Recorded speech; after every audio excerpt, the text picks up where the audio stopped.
Hello student, स्वागत है एक बार फिर से आप सभी का आपके अपने चैनल WPS में। मेरा नाम है वसीम और आप देख रहे हो वसीम फार्मा स्टडी चैनल। आज के इस वीडियो में मैं बात करने जा रहा हूँ मोस्ट इम्पॉर्टेंट क्वेश्चन के बारे में, और ये है कम्युनिटी फार्मेसी एंड मैनेजमेंट, जो कि डी फार्मा सेकेंड ईयर का टॉपिक है। ठीक है, हमारे जो महाराष्ट्र के स्टूडेंट हैं वो बहुत रिक्वेस्ट कर रहे हैं कि सर इंपॉर्टेंट क्वेश्चन दे दीजिए, इंपॉर्टेंट क्वेश्चन दे दीजिए, तो खास करके ये उन लोगों के लिए।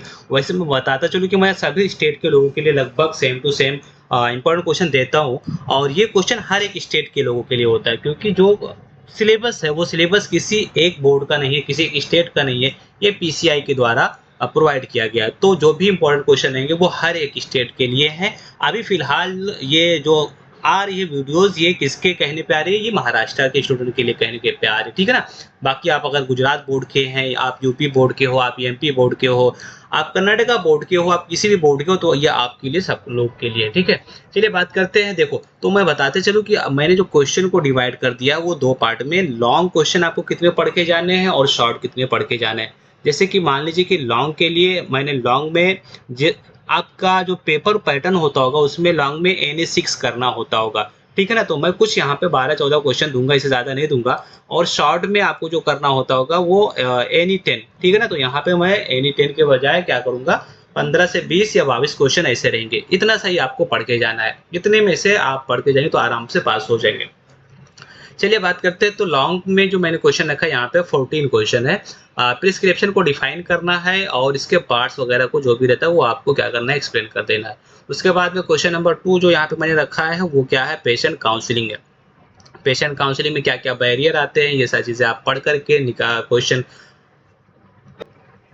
ये सारी चीज़ें आपको करके जाना है, ठीक है। उसके बाद में OTC कंपाउंड बहुत ज़्यादा इंपॉर्टेंट है। OTC कई बार पूछा गया, तो OTC आप करके जाना। और explain the counselling for OTC product. OTC product के लिए कैसे काउंसलिंग करना होता है, ये सारी चीज़ें। इसके अलावा सेल्फ मेडिकेशन, यहाँ पे सेल्फ मेडिकेशन क्या है, द रोल ऑफ फार्मासिस्ट, उसमें क्या रोल फार्मासिस्ट क्या रोल प्ले करता है, ये क्वेश्चन आप देख करके चले जाओ। और explain the legal requirement to set up the community pharmacy, के लिए क्या क्या लीगल रिक्वायरमेंट होते हैं वो सारी चीज़ें। Discuss in detail the common inventory control method. Inventory control अगर चैप्टर आप ओपन करेंगे तो वहाँ पे बहुत सारे ABCBED EOQ ये सारी चीज़ें आती है, वो सब आप एक बार देख लेना, ठीक है। और outline the key component of SOP, standard operating procedure जो रहता है वो आप देख करके चले जाओ। यहाँ से बहुत इंपॉर्टेंट क्वेश्चन है। एंड डिस्पेंसिंग एरर क्या क्या हो सकते हैं, क्वेश्चन नंबर 8 है, उसके बारे में कैसे मिनिमाइज करना है डिस्कस करो आप, थोड़ा उसके बारे में लिखो। Discuss the patient counselling point for the AIDS जो डिजीज है उसके लिए क्या काउंसलिंग आपके पास में क्या आइडियाज़ हैं, वो सारी चीज़ें डिस्कस करना है।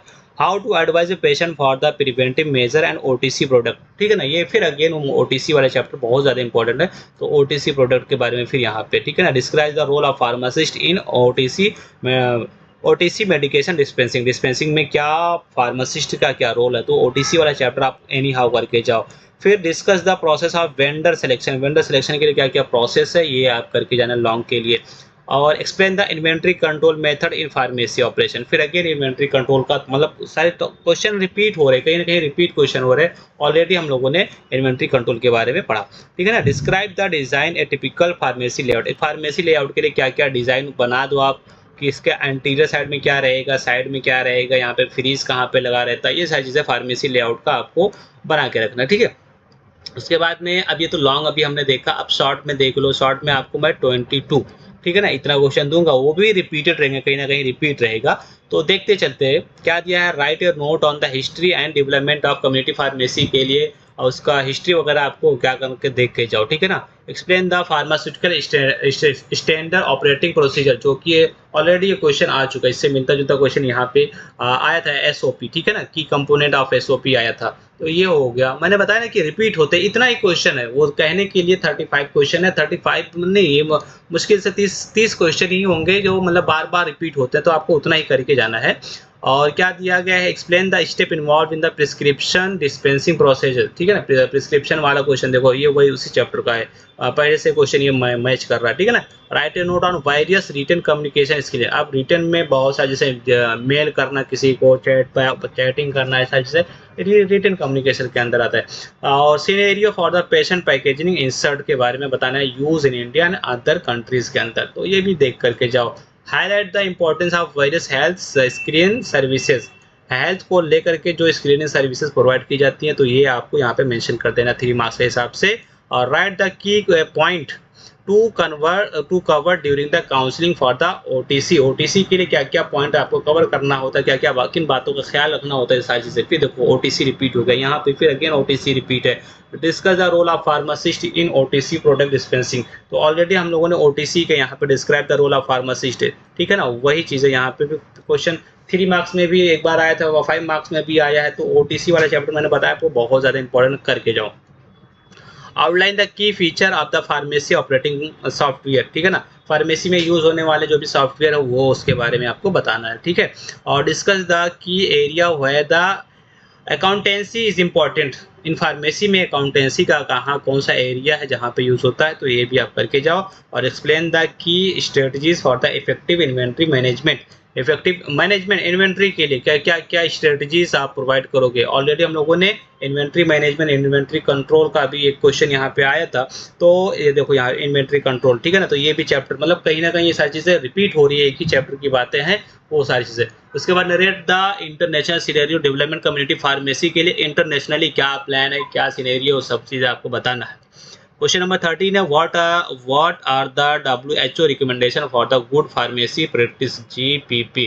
गुड फार्मेसी प्रैक्टिस के बारे में WHO का क्या रिकमेंडेशन है उसको आप पढ़ के जाओ। और what are the requirement of legal prescription, legal prescription के लिए क्या क्या रिक्वायरमेंट है। Write a short note on the verbal communication. Communication वाला बहुत इंपॉर्टेंट है, इससे पहले हम लोगों ने रिटर्न देखा था, अब यहाँ पे वर्बल आ गया। उसके बाद में what are the benefit of the patient counselling, patient को काउंसलिंग करने से क्या क्या फ़ायदे हैं वो आपको, ठीक है ना, पढ़ के जाना है। Explain the importance of the health screening services, फिर हेल्थ स्क्रीनिंग वाला रिपीट हो गया क्वेश्चन, तो आप करके जाओ। Recommendation of Ahuja committee, Ahuja की कमेटी ने क्या चीज़ का रिकमेंडेशन किया था ये पढ़ के जाओ। फिर ओटीसी अगेन आ गया यहाँ पे, ठीक है ना, branded OTC medication in India, तो ये सब चीज़ें आपको पढ़ के जाना है। Give the scope of the community pharmacy, ये पढ़ के जाओ। और शॉर्ट नोट ऑन हेल्थ, ठीक है ना, यहाँ पे कुछ और रहा होगा, शॉर्ट नोट ऑन हेल्थ, ठीक है, तो हेल्थ का मतलब हेल्थ से रिलेटेड थोड़ा सा आप करके जाओ। और discuss the factor to be consider in the site for the community pharmacy, तो डिस्कस द फैक्टर, कौन कौन से फैक्टर ऐसे हैं उन सबको आपको करने जाना है। तो इतना ही क्वेश्चन अगर आप करके जाओगे आराम से आप पासिंग मार्क तक का आपका 100% आ जाएगा, इसमें कुछ भी नहीं है, क्योंकि इतने ही क्वेश्चन मैंने रेडी किया है और इसी क्वेश्चन में आप देखोगे कि क्वेश्चन रिपीट हो रहे हैं। और ये क्वेश्चन कहीं मेरे साइड से नहीं, ये भी कहीं ना कहीं किसी न किसी बोर्ड के आए हुए क्वेश्चन है। तो अगर ये वीडियो आपको पसंद आ रही हो तो क्या करें, आप लोग जाने से पहले वीडियो को लाइक करके जाएं, चैनल को सब्सक्राइब नहीं किया है दोस्तों तो सब्सक्राइब कर दें। और जैसे कि आप जानते हो कि अभी कर्नाटका स्टेट का मैंने अपडेट दिया था रिजल्ट के बारे में, ठीक है ना, और फिर अभी उसका फर्स्ट ईयर का बाकी है तो बहुत जल्दी उसको भी दे दूंगा। और अगर आप दूसरे भी स्टेट को, जिस भी स्टेट के हो, अगर आपको भी कुछ ऐसा लगता है कि आपको अपडेट वगैरह चाहिए तो आप मेरे नंबर पे मैसेज कर सकते हो और मैं सारी चीज़ें आपको अपडेट देते रहूँगा, ठीक है ना। तो 8756534094 ये हमारा नंबर है, इस पर बहुत सारे बच्चे मैसेज करते हैं, तो मैं जैसे टाइम पाता हूँ उनको रिप्लाई देता रहता हूँ। आप भी मैसेज कर सकते हो, आपको भी रिप्लाई वगैरह मिल जाएगा। चलिए मिलते हैं नेक्स्ट वीडियो में, तब तक के लिए take care, bye bye, thanks for watching.